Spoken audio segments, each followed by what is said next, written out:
आज जवान मूवी के रिव्यू पर बात करते हैं। ऐसा नज़ारा कभी सिनेमा घर में पहली बार देखने को मिला होगा जब शाहरुख खान की बहुप्रतीक्षित फिल्म जवान, जो कि गुरुवार 7 सितंबर को रिलीज हुई थी। पहला शो सुबह 6 बजे का था और सुबह का ये शो भी हाउसफुल था। फिल्म को लेकर के एसआरके के फैंस का पागलपन अपने 7वें आसमान पर रहा और फिल्म की शुरुआत में शाहरुख खान की एंट्री पर ऑडियंस क्रेजी होकर चिल्लाने और चीखने भी लगी थी। सीटियां बजने लगी थी, तालियों की बौछार हो गई। फिल्म खत्म होने के बाद लोग नाच गाकर इसका जश्न मना रहे थे। कहीं ढोल नगाड़ों की आवाज़ थी तो फिल्म को रिलीज होने के बाद में सेलिब्रेट किया जा रहा था। कहीं जन्माष्टमी के अवसर पर उनके कटआउट को दूध से नहलाया जा रहा था। 35 करोड़ की इस बम्पर एडवांस बुकिंग के साथ जवान रिलीज हुई और इसका असर सिनेमा घर के अंदर और बाहर साफ देखने को मिला था। बात करते हैं जवान की कहानी पर। कहानी की बात करें तो जवान के प्लॉट में कई परतें हैं।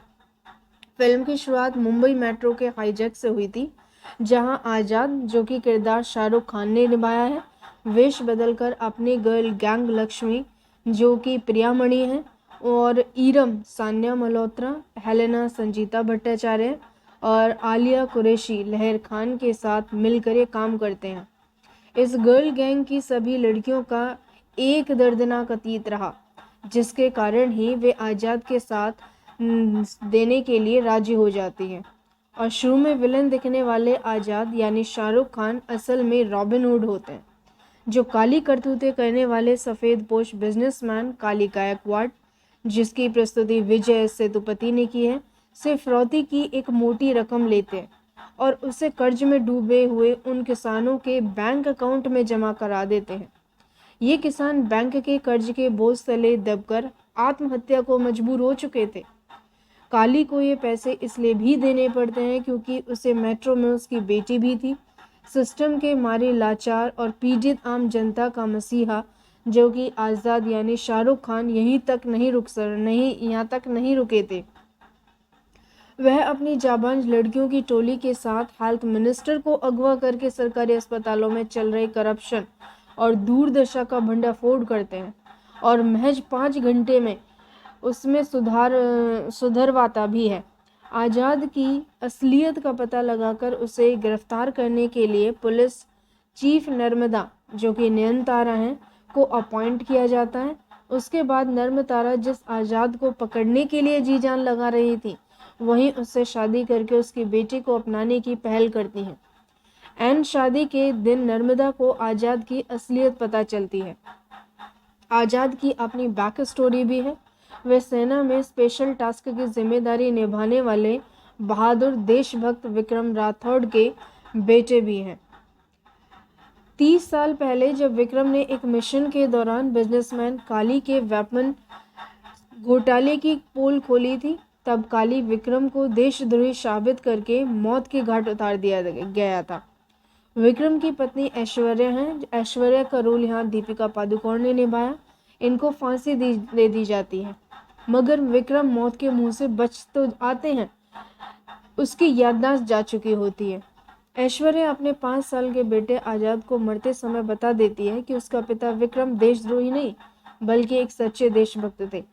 आज़ाद को उसकी मुंह बोली माँ रिद्धि डोगरा पाल पोस करके बड़ा करती हैं और उसे भीलवाड़ा जेल का जेलर बनाती है। क्या आज़ाद अपने पिता को 30 साल बाद देशभक्त साबित करके अपनी माँ की मौत का बदला ले पाएगा? विक्रम की याददाश्त वापस आ पाएगी या आज़ाद रॉबिन हुड बनकर गरीब और सिस्टम की मार झेलने वालों की मदद जारी रहेगी? इन सभी सवालों का जो जवाब है इसी फिल्म में दर्शाया गया। जवान के अब रिव्यू की बात करें तो निर्देशन की बात करें, ये इटली की यह फिल्म हर तरह से मसालेदार तो है, मगर निर्देशक ने उसमें 30 साल का लीप लेकर उसे आज के दौर के मुद्दों से जोड़ दिया।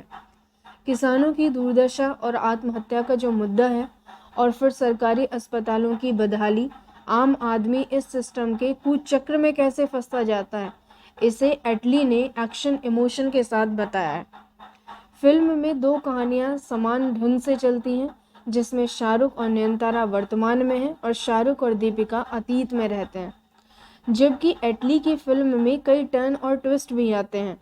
इंटरवल का पॉइंट भी दिलचस्प होता है, मगर कई जगह पर निर्देशन सिनेमैटिक लिबर्टी लेने से नहीं चूकता। कहीं कहीं पर फिल्म मेलोड्रामिक भी लगती है, मगर किरदार उसे निभा ले जाते हैं। किसान का बेबस होकर फांसी लगाने का दृश्य हृदय विदारक है। रोंगटे खड़े कर देने वाले एक्शन दृश्यों में देश दुनिया से एक साथ आए 6 एक्शन निर्देशकों का जलवा यह साफ मालूम पड़ता है। एटली और रामनागिरी निवासन द्वारा लिखित पटकथा आकर्षक और मनोरंजक तो है ही। फिल्म का रन टाइम लंबा यानी कि 2 घंटे 45 मिनट तक चलता है। बेटे को हाथ लगाने से पहले बाप से बात कर मगरमच्छ मारने की 5 घंटे चलने वाले कॉइल के बारे में आप इतनी पूछताछ करते हैं, मगर 5 साल तक चलने वाली सरकार से कुछ नहीं पूछते। जैसे सुमित अरोड़ा के लिखे संवाद सीटी मार साबित होते हैं। वहीं देखें तो प्री क्लाइमैक्स जनता को सही सरकार चुनने के संदेश के साथ आगे बढ़ता है और क्लाइमैक्स गाने के साथ अंत में सीक्वल का इशारा भी मिलता है। और संगीत की बात की जाए तो जिंदा बंदा चलिया इस गाने पहले ही चार्ट बस्टर हो चुके हैं। एडवांस बुकिंग की सुनामी ही नहीं बल्कि ऑडियंस के रिएक्शन भी बता रही थी कि हर तरह से शाहरुख खान की फिल्म है। पिता पुत्र के डबल रोल में शाहरुख खान पूरी तरह फिल्म में छाए हुए थे। शाहरुख एक समर्थ नेता तो हैं ही, इस बार उनके लुक्स, कॉस्ट्यूम और बॉडी लैंग्वेज की भी कई अंदाज देखने को मिले हैं, जिन्हें वे कमाल ढंग से निभाते हैं और दर्शकों को मंत्रमुग्ध करते चले जाते हैं। एक्शन दृश्यों में उनकी फ्लेक्सिबिलिटी देखने को मिलती है। हाईजैक वाला उनका बोल्ड लुक और पाउडर झाड़ने वाला उनका स्टाइल पहले ही चर्चा का विषय बन चुका था। सिगार के साथ उनका भूरे बालों वाला ओल्डर वर्जन भी बहुत यहाँ पे काफ़ी दिलचस्प था। जवान को अगर किंग खान का अब तक का बेस्ट अवतार कहा जाए तो गलत नहीं होगा, लेकिन एक्शन हीरोइन के रूप में नयनतारा पूरी चपलता और स्वग के साथ प्रस्तुत होती हैं, जबकि शाहरुख खान संग केमिस्ट्री के मामले में दीपिका पादुकोण बाजी मार लेती हैं। विलेन काली के रूप में विजय सेतुपति जितने निर्मम और खूंखार नजर आते हैं उतने ही फनी भी लगते हैं।